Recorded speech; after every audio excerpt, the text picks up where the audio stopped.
Bam, up in a house. We live. Okay, we're ready to go. The not so ready for prime time or any time, I think, channel. This is the I'm Verdi Augusto, and this is the Schumann Resonance Harmonics. No, actually it's not. This is Schumann Resonances with Verde channel on YouTube. Uh, I just recently changed it. Thank you for being here. If you're new here, welcome. Please remember to like, share, comment, subscribe, throw eggs at the like button, and hit the notification bell. And please select the all, or you're likely to get none of the notifications. It's not me. It's not a joke. It's the algorithm. Mark Pyers went over there. And most of you that know my channel know Mark Pyers. If you don't, he's one of Wage's crew.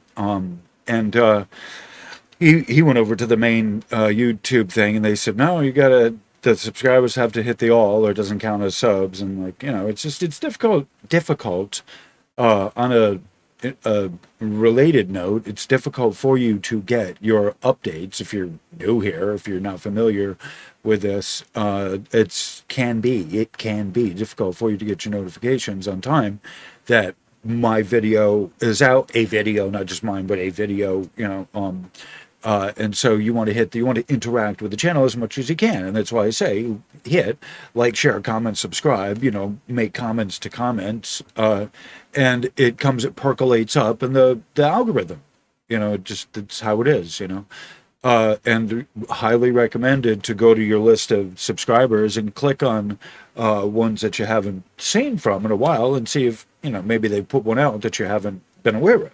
You haven't got the notifications because they've been out for a little while too, and their notifications aren't coming up. So it's a thing. And for the community, that's a public service for the YouTube community.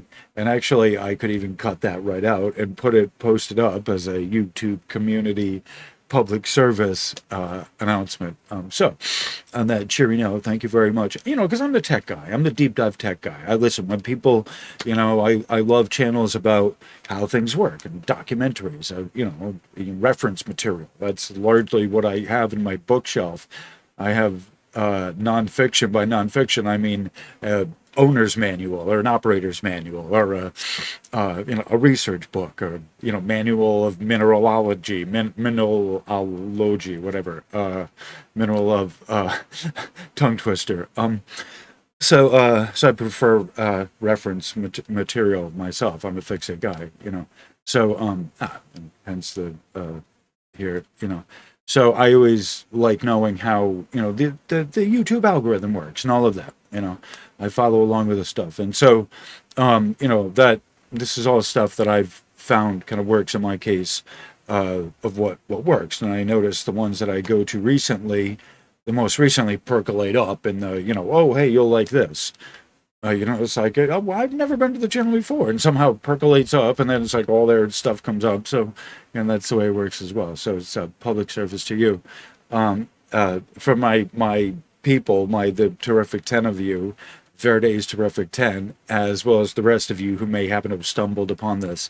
And so along those lines, if we will, these days, the majority of my stuff I prepare as a premiere,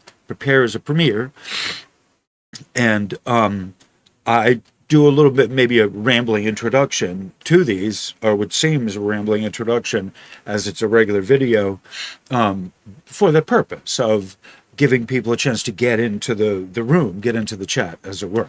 So, sometimes I feel like, well, I'm kind of, rambling around, scriptless in these things. It's like, I remember, it's like, people take time to get there because of the notifications. I hear it all the time when I'm doing the chats. Oh my God, I just got the notification. So it's like, well, I stall the first 18, 20, 25 minutes, half an hour, like not intentionally, but not unintentionally either, because it's with the intention of the premiere and this people coming into the chat late. And I'm not afraid to talk slowly on these because the premiere is the most fun out of all of this. I can't do the live. We tried that recently, and it's just because of the wireless. It buffers. So for now, the best I can do is the premiere, and as a thank you for those who've been around and for those who want my time freely. I offer it to you because it's well important that you get my time. Because some of you have asked important questions. People I haven't seen before, even who've just come in. The first live chat, they ask stuff they've always wondered, and I kind of dash off a quick answer, and they're like, "Oh my God, wow, thank you, that explains it." It's like, yeah, that's what my job here kind of is to explain those complicated stuff, so the average person understands it. And by average, I mean high school level, sophomore, senior, junior kind of level, I guess. Okay, so with all the bumbly bits out of the way, I just kind of shaved my beard today. I don't like it too long because it gets scratchy, and I like having a beard. It's theoretically less maintenance than having to shave it off, and I look better with a beard. I just do. In my humble opinion. When you can see a lot of the gray and patchy looks like a skunk, I'm like, all right, it's time to, kind of whack that bush down. So all right, so the mix is, the air mix is 49 slash 2022. Okay, this time. All right. So this is one of the more recent air mixes. Last time, I got 4 new Aramix songs. So I forget what the last video was. I said I can't remember now, but there you go. So 4 new whatever the hell it was I was working on. Time flies. I'm the deep dive guy. My name is Verde. I'm a hot mess. So this is the okay this time. He was a spring anti-depression mix. So the get up and dance around was one of them.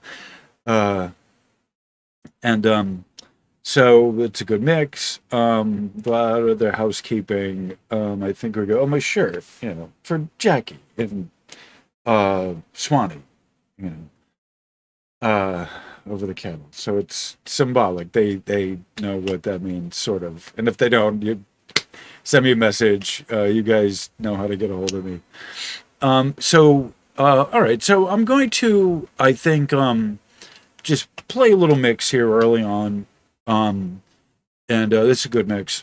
I say that about all of them, generally speaking, but this is a good mix. I mean about this one. So I'm going to just kind of scroll and set the stage for you, play some music in the background as I want to do. And as I like saying this is my, kind of DJ, VJ, MTV video, host, like I grew up with MTV, and I grew up with radio. I always wanted to be a DJ, and so like I say, I couldn't be a DJ and cite my own stuff. So I like doing this because I get to play music that's pretty much no one's heard, right hot off the press. I love that. I was when I was at the college, I was a DJ for a semester. I've always been a radio freak. All right, so I'm gonna kind of play some music and set the stage here, and get everything ready for the discussion, and maybe you can just play some music and let the music play and have a cigarette or whatever. I don't know, but I'll meet you on the other side of this in a few minutes. All right, so where we at? Nice.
Okay, we're gonna bring it back, bring it down.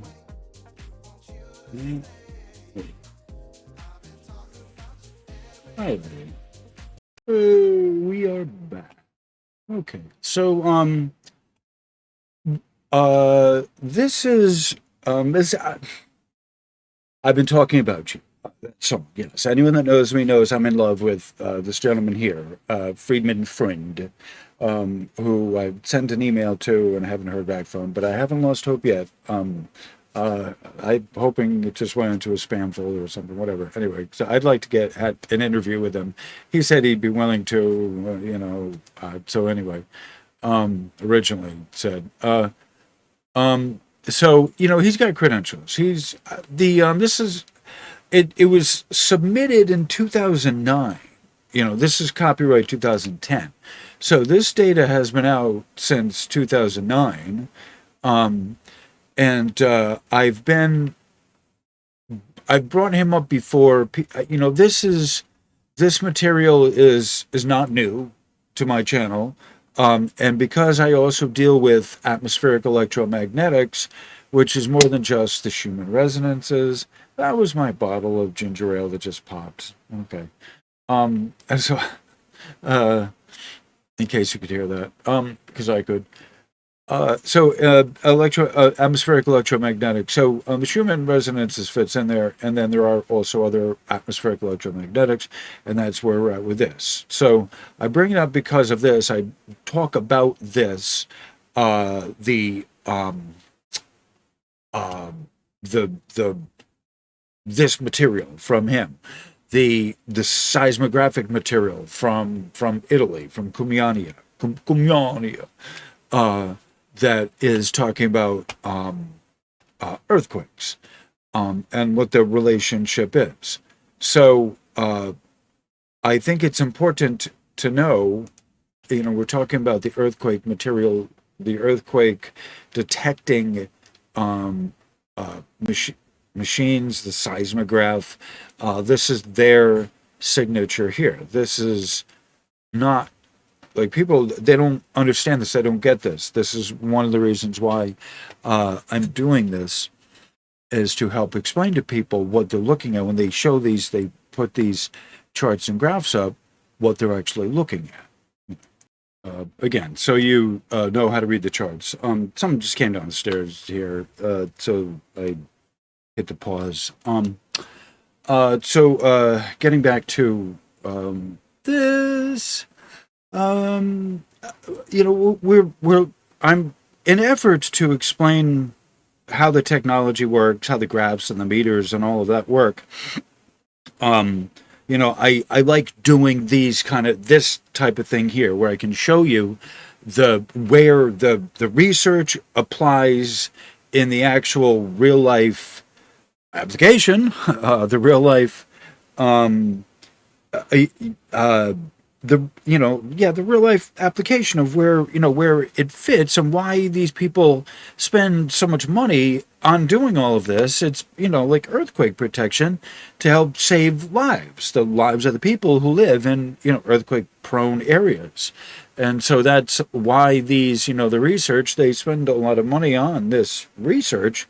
They fund it well, is to hopefully save people's lives. And that really needs to be remembered, that they're not trying to do some quack science, if this is anything that you were ever thinking, but this is real legitimate stuff carried out in the labs. And this is not new material to my subs. They know I've talked about, I have a love affair. I did a series with Friedman Freund of this very thing, this very stuff, and I'm doing this with, a copyright of 2010, because it just came across my email. I want to say my desk, but I came across all my emails. I have a regular subscription service to academia.edu.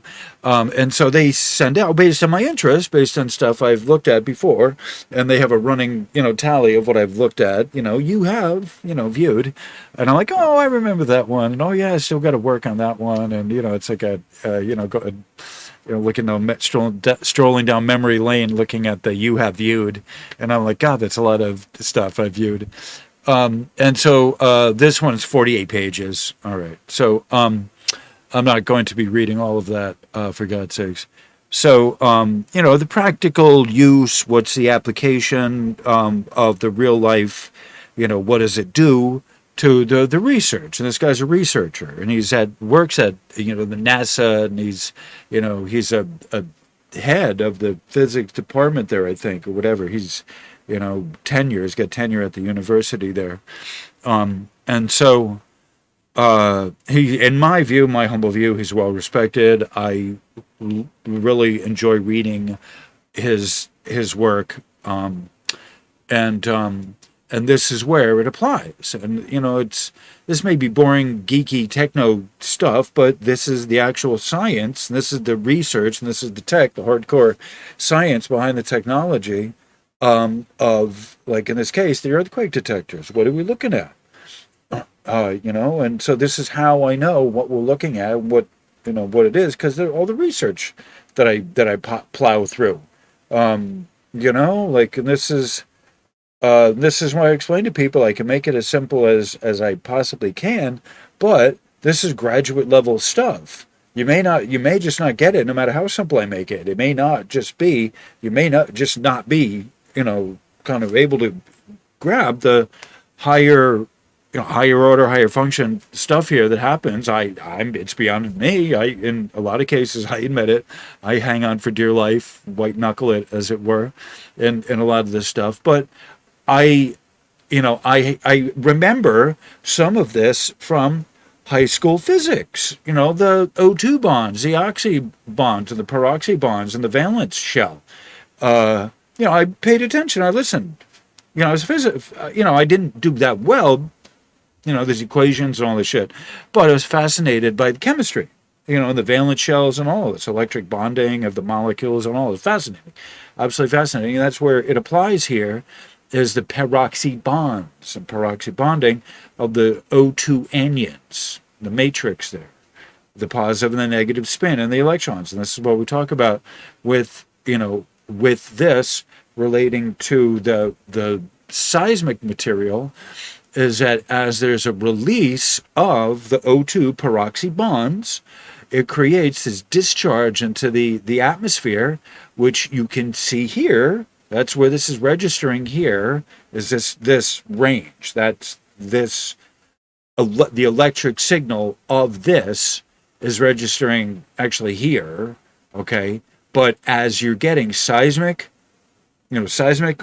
waves, seismic activity, you're seeing it on the seismic chart in addition to this right here, okay? I think that's the best way to see. The two of these go together, okay? And that's why this is not Schumann resonance. You can see the Schumann resonance is here, but this is not Schumann resonance antenna and magnetic induction coil.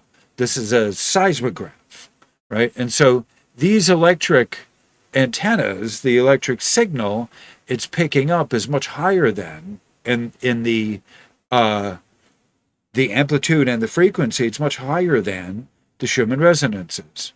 Okay, that's important to understand, that the natural functions, the Earth functions like the breaking of the crust here.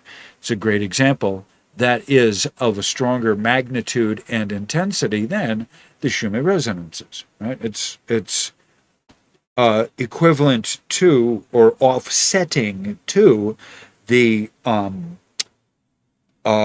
interplanetary magnetic link of the sun to the Earth's magnetosphere, magnetopause, magnetosphere. Right.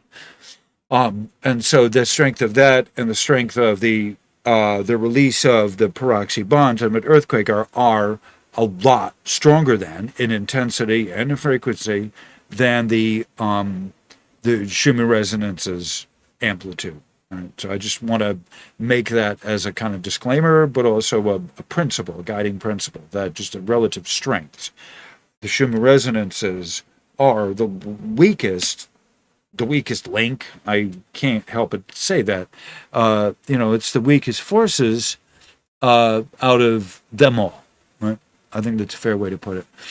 Because it's the Pico, P-I-C-O range, which is indeed tiny, very tiny indeed. So basically what you're looking at here, I'll just read to you what it says. Channel 1, that's right here. You're in this channel 1 field here, okay? All right. Can you see? Hopefully you can see that. All right. So channel 1, seismic monitor, frequency range 1 to 30 hertz for the bottom spectrogram. So that is theoretically within the frequency range of the Schumann resonances, but the intensity of it is much greater. Right? So it's 1 to 30 hertz for the top spectrogram. Signals coming from geophone IO sensor, Netherland BV model SM4UB8, 40 decibel amplified with a very low noise preamplifier. Okay, so they have a preamplifier. You got to remember, the signals on these are so weak. Hold on. Hold please, system processing, please wait. The signal, I'm gonna try and look right into the cameras if I'm looking right into your eyes. You gotta remember, the atmospheric signal, as much as you say it affects me, and people come to the YouTube channel, they come to the Facebook group and they say, oh, I want to read about how it affects me and I can feel its effects on me, and that's fine and good, and I believe that, and that's wonderful and great. I'm not going to challenge that. However, you just do remember that in order for you to get a good signal up there on the graph to tell you how it's doing, it needs a line level preamplifier. So the signal coming in is so weak, it needs a preamplifier before it can get, you know, put up there so you can see it. All right. So I think that's important to remember.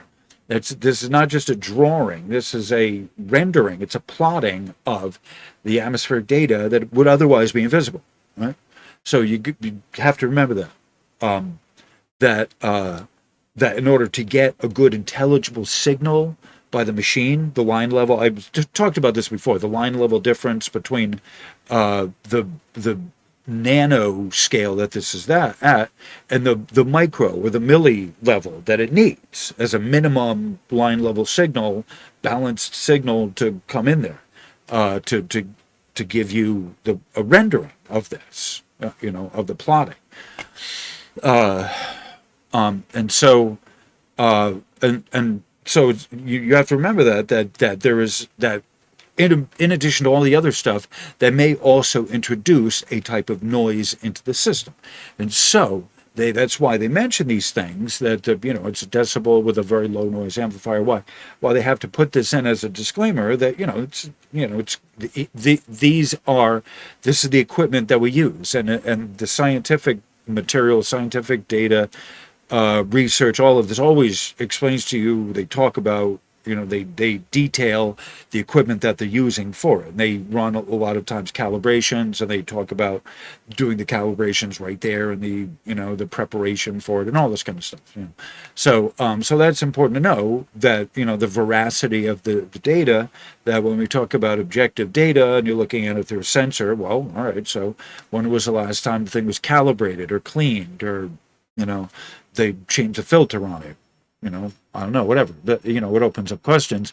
What was the machine you're using, and when was the last time it was maintenanced or calibrated or that kind of thing? Or before you started it, did you calibrate it then? Or, these kind of questions come up. All right, and so that's why the model numbers and all that are included. All right, so channel 2, which is on the bottom here, see this one here, which is these like straight lines here, almost like a guitar string. Those are the Schumann resonances. When you look at the other one, a person, the one from Russia, from Tomsk, a lot of times they think it's the Schumann resonances peaking and cresting. No, see this here? That's why I'm kind of glad they also have this, and it's red. It's a different thing than the other one, to give you the Schumann spectrogram, to give you the indication it's a different graph, it's a different system, it's a different setup. It's not the mode system of the Russian version. This is not, the Schumann resonances are properly done at Tomsk. Schumann resonances are properly detected and monitored at Tomsk, okay? That's why I am very critical about people hands off of the manipulating data bullshit, unless you got some proof. It's just your flight of fancy layoff of Tomsk, because they're great scientists and they're largely graduate students.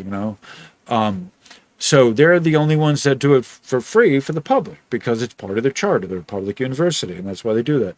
So this here, in the same case, it's like this data is being provided to you free for the public service of, for the public service of people who are interested, the geeks and the nerds like me who are interested in it, before the rest of you came along. It was geeks and dweebs like me, the AV geek.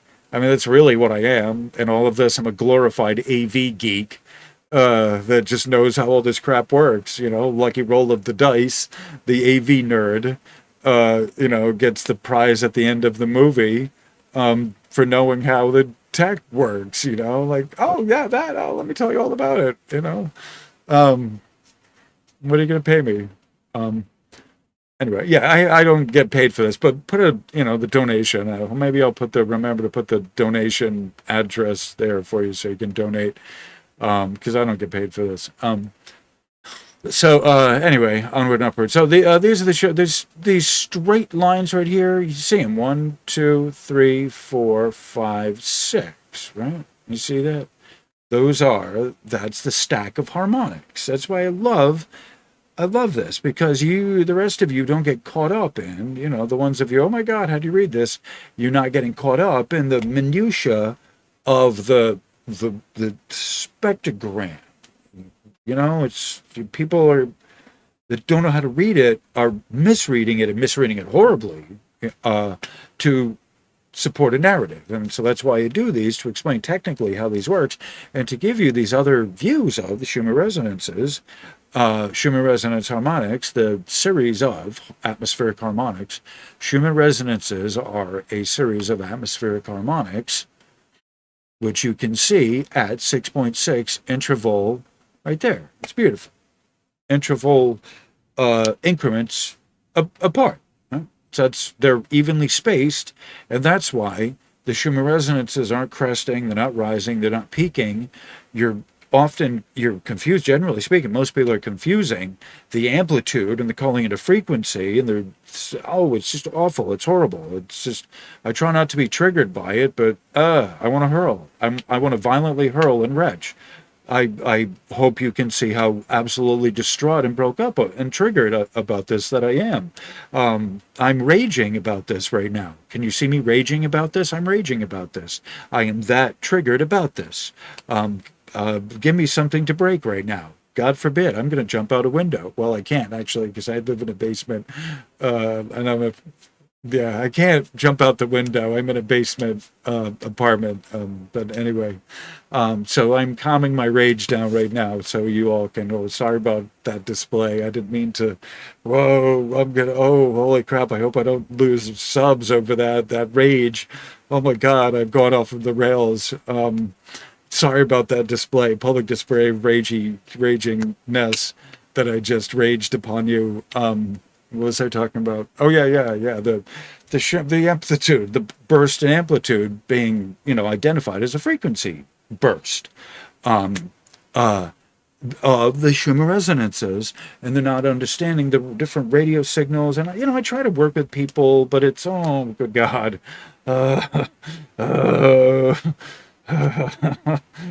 do my best. It is what it is. Some people get it more than others, but it's difficult. I have a lifetime dedicated to understanding this stuff. For me, it's easy. I feel I feel almost guilty. It's so easy, but the offset is I have to explain it to people, and there goes the guilt. Like, oh, I don't have any guilt about having stuck around, reading the material and going to the library and all of that, because it's valuable now. And that's hey, that's why I did what I the paths lead to where you are now, wherever you took. And so the need is now to read the charts and graphs. So so I just wanted to make it a point to talk about, to say that with the Schumann resonances. And hold please. All right. So So these are the Schumann resonances right here. They're stable. They're stationary, statistically stable. They're not really going anywhere. They oscillate a little bit, like 0.05 hertz. But then they don't go much more than that. They fluctuate a little bit, but not much more after that. All right. So this, it says, I'll read this really quick. Channel 2 electric field frequency range 1 to 105 hertz for the bottom one. Signals coming from Marconi antenna with a low noise current preamplifier placed at the bottom of it. And they give you the model number LNVA 2024. All right. So, so this takes it says picture every 30 minutes, shows last 8 hours, so it's scan frequencies every 30 minutes, it takes another picture. All right. So once again, I just wanted to bring up the sensory sensing data of the detecting machines. First and foremost, it's really important for you to see that, how it relates, and before I get into the material, a person, in my humble view, a person can grow and learn if they build on what they already know and have already established. All right, so it's just frequency of repetition of being introduced to the material, maybe from a little different angle, a little different way.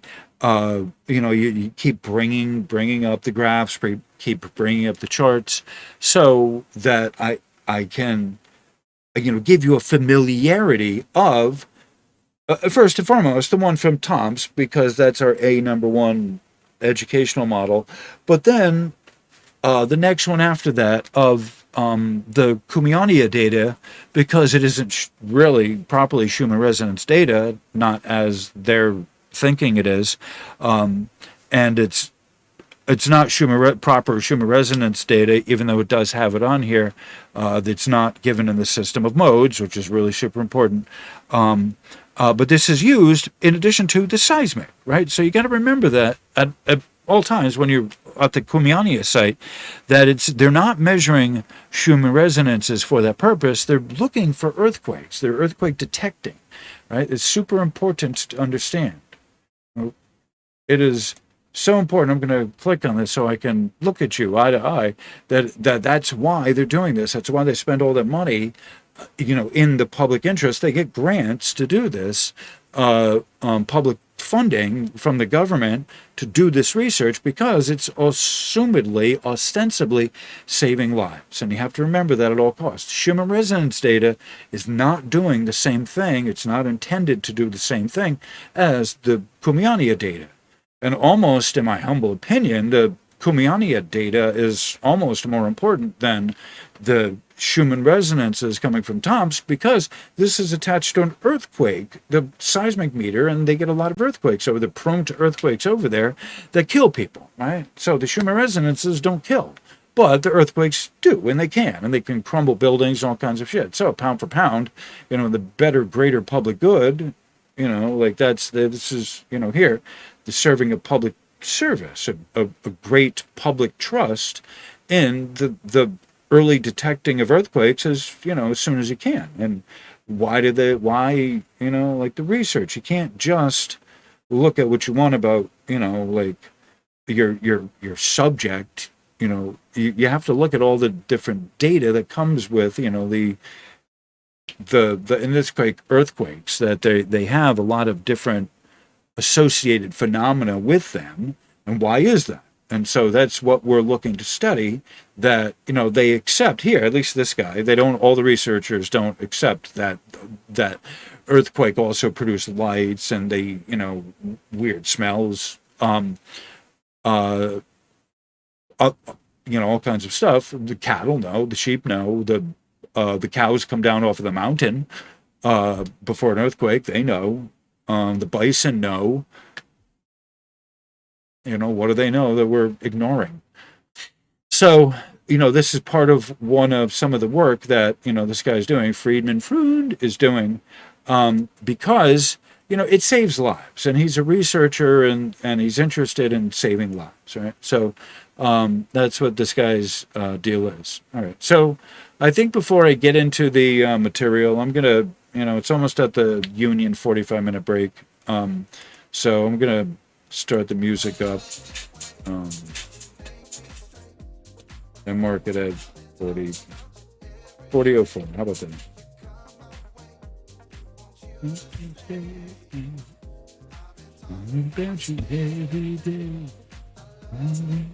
Yeah, I've been talking about you every day. Friedman Front, he knows his shit. So, onward and upward. I'll leave you with the air and mix for a smoke break length, uh, and we'll meet you on the other side.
Oops, sorry, messed up in the volume. I'm gonna have to fix that in post edit. If I do, I think I'll probably remove this disclaimer, and if I don't, so this disclaimer is here. It probably means I didn't fix the volume. So anyway, it just meant you'll have to you would have had to turn up your volume. And sorry about that. Anyway, bad engineering, studio engineering on my part.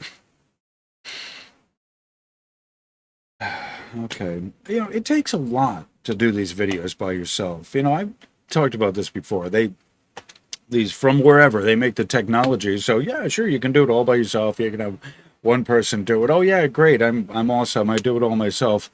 There's invariably the one thing you forget. Oh crap, the volume. I forgot to hit mute. Forgot to turn my mic back on. Blah blah blah blah blah. Whatever. So even though maybe you could, it's better to have a helper to help you with things, to have you oversee stuff, or it's like delegate them some tasks to do. In my case, I'm doing all this by myself.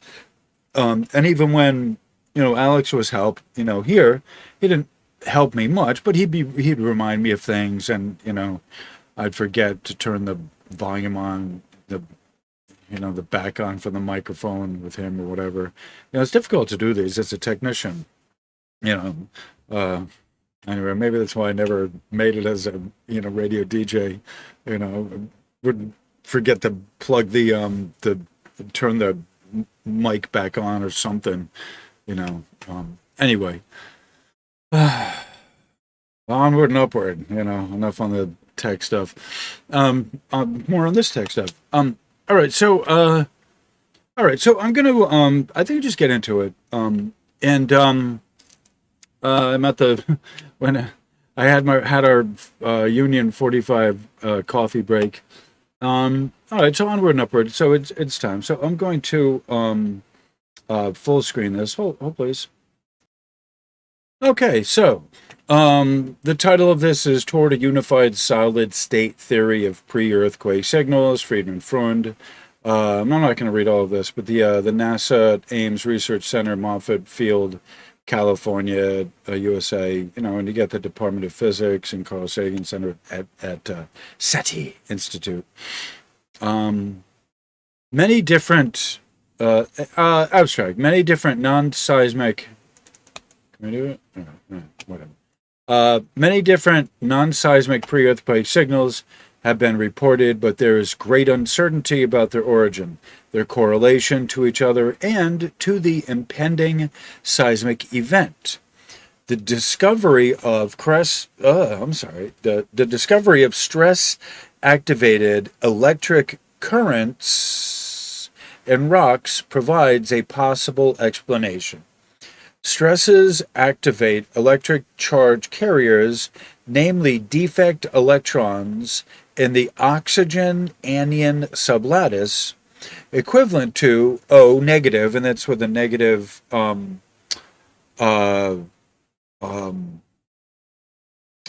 the heck is that called? Charge, negative charge. In the matrix of O2, negatively charged O2, and O2 is an oxide molecule, basically. O2 is stable. Okay. Generally, it's stable. Also known as positive holes. These charge carriers pre-exist in unstressed rocks in a dormant, electrically inactive state as peroxy bonds. And then they give you O3, Si, O. Those are oxygens. O, silica, and O3. All right. So you notice how this is this Si silica? So it's kind of sandwiched in there between the oxygen bonds, and it makes it generally stable. Okay. Electrically inactive state. So that's what I'm saying when it's stable. It's not. It's electrically inactive. Where two negatively charged oxygen are tightly bound together. Under stress, dislocations sweep through the mineral grains, causing the peroxy links to break. Positive holes, thus generated, flow down stress gradients, constituting an electric current with attendant magnetic field variations and EM, electromagnetic emissions. The positive holes accumulate at the surface, creating electric fields strong enough to field ionize air molecules. They also recombine, leading to a spectroscopically distinct IR emission seen in laboratory experiments and nighttime infrared satellite images. In addition, positive holes interact with radon in the soil, affecting the radon emanation. Okay? I should have seen if they got a color here. Hold, please. Yes, in fact, they do. So I think I should have colored it from the beginning. All right, and so they give you some keyword here. Keywords. Whoop. Pow! All right, there we go. Okay. Um. So they're talking about it interacts with radon in the soil, and so uh, affecting radon emanation. So the animals can sense that. Right? Um. So so this is the abstract. That's the end of the abstract right here. And so the keywords are pre-earthquake signals, paroxy, positive holes, EM emissions, earthquake lights, thermal infrared anomalies, radon emanation. All right. So these are subjects that the keywords that we're working with here. And it's good to have that. I put that up. I want that in the description because it's important to know. It's important to read that, see that the key words. Right? So because they give you kind of a lockdown on some words that you can look up and this kind of thing. All right. So they're talking about field ionized air molecules. Okay. So that's part of the process of the release of the O2, the anions, the break. Once they break and then they release, that's them recombining on the outside. So field ionized air molecules that's them attaching to the air molecules on the outside. All right. So this is not new. I've talked about all this before. The positive holes, the paroxy links, the O2. I've shown valence shells, and so this is more material that's should be familiar to people. Hopefully, it's familiar to people. I know it's certainly familiar to Bradley. Okay, so again, this is 48 pages. I'm not going to read through all of this. I think I'm just going to go through the first couple, probably first two, not chapters, but I don't know, first two headings. I'm not even sure what they are. I always give you the abstract. In this case, I'm giving you the introduction, and it's maybe a little bit more, because this is important stuff, right? I want you to see this, want to know that, and this is also to help document material for people I've had this discussion with about earthquake prediction, and that that they do give off ways to help predict them, and that's kind of what we're looking at. And if you know the signs, know what you're looking for, you might be able to predict them a few days in advance. The cows know a couple days in advance, a lot of times, that something's happening. All right. So let me get on with the material and read onward and upward. All right. So introduction. Non-seismic pre-earthquake signals. Seismology is, by definition, earthquake science. For over 100 years, seismology has provided invaluable insight into the hidden structures of the earth, into a distribution and orientation of faults in the earth crust, and into the dynamics of earthquakes. Right? All right, so bear with me. Sometimes tools can be a little bit difficult for me. However, there is one area in which seismology has not done well: elucidating the transient signals which the Earth sends out prior to major earthquakes, sometimes strong, more often subtle and fleeting. Some pre-earthquake, pre-EQ signals are seismic, such as the increase in microseismicity recently reported by Sobolov and his co-workers, and it's 2004, Sobolov and Neubietschen, okay, and Cornier in 2010. All right, so they've been studying this stuff since 2004, and then there's 2005, 6, 7, 10. And I'm getting this in 2022. So there's still an interest in this. But most of them are non-seismic. And so that's what we're talking about, the non-seismic cues and precursors to earthquakes. So if these non-seismic pre-earth EQ signals are studied solely with the tools of seismology, they are and will remain inexplicable. Interesting conviction there. At the same time, most seismologists consider earthquake prediction, or more appropriately, earthquake forecasting, as the holy grail of their discipline. However, the conventional approach in seismology is based on the analysis of historical earthquakes, right? So they run models and simulations based on what's already happened. All right. Large and small, and on the attempt to having trouble reading. Large and small, and on the attempt to find patterns in the spatial and temporal distribution of earthquakes along given faults. Such information is fed into computer models, often very sophisticated and complex, to establish the probability of future events. This approach can only give statistical estimates burdened by wide uncertainty margins. And then they talked about this in 2002, Grunwald and Stein, 2006. So they're critical about based on a statistical analysis of predicting what happens in the future relative to what's happened in the past.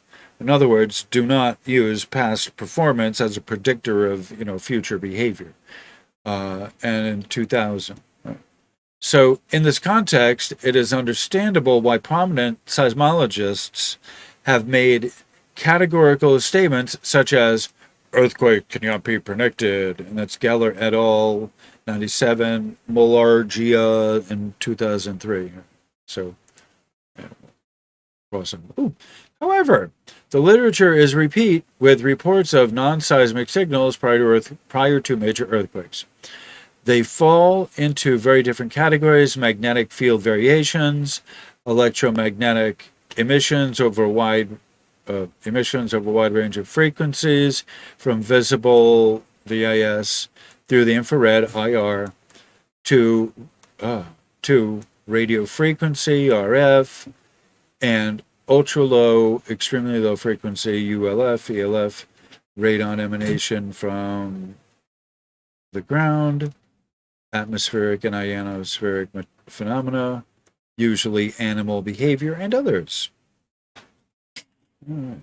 Hold, please. System processing. Please wait. Okay, that was someone rummaging through the storage room next door. I get distracted. I don't necessarily want them to hear this, or they do need to hear this, wherever they are. Anyway, an unusual animal behavior. Faced with such bewildering multitude of reported pre-EQ signals, the questions must be raised. One, how are these signals generated? And two, is there an underlying physical process? All right. Here, I present evidence that there is indeed such a basic physical process, long ignored in the geoscience community, which allows us to approach non-seismic pre-EQ signals from a unifying solid-state physics perspective. The work on which I report here would not have been possible without the help of dedicated collaborators whose names are listed in the acknowledgments. Okay. As part of this presentation, I need to introduce some terms that are familiar to members from other disciplines, but probably not to seismologists. Electric charge carriers in rocks exist in two types. electrons and defect electrons. In semiconductor physics, they are symbolized by E and H with a little dot there, where superscript prime and superscript dot stand for a negative and a positive charge respectively, with reference to the ideal charge that should be at a given lattice site. Okay, so we're going to get into some heavy chemistry here.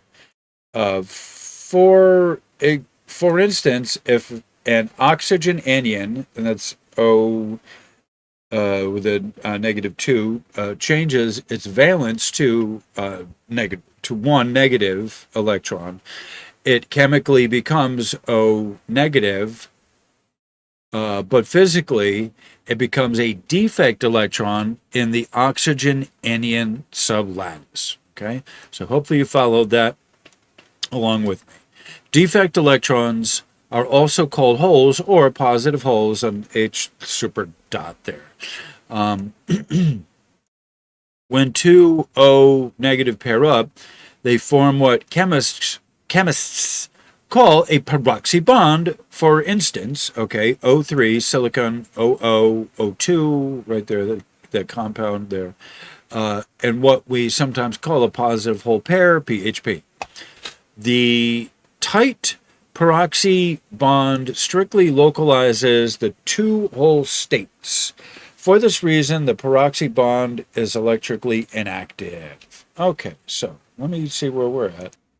Okay, order the vague. All right, so I just flipped through, this part 2 here, the solid state background, positive hole charge carriers. This is some deep shit here. This is some deep stuff. It's going to need its own video, honest to God. So I'm going to cap this at the 1 hour mark and kind of end it here, I think, because I got to get something to eat. And then I think I'm going to just pick up the video right where I left off, and then hopefully I can pick up right where I left off. Like I said, all right. So anyway, all right. So I'm not going to play music, but I think when I come back, I will. So anyway, all right. So I'm going to end this right here. Thank you all for being here. I'll be back. All right. So I'll see you in a little bit.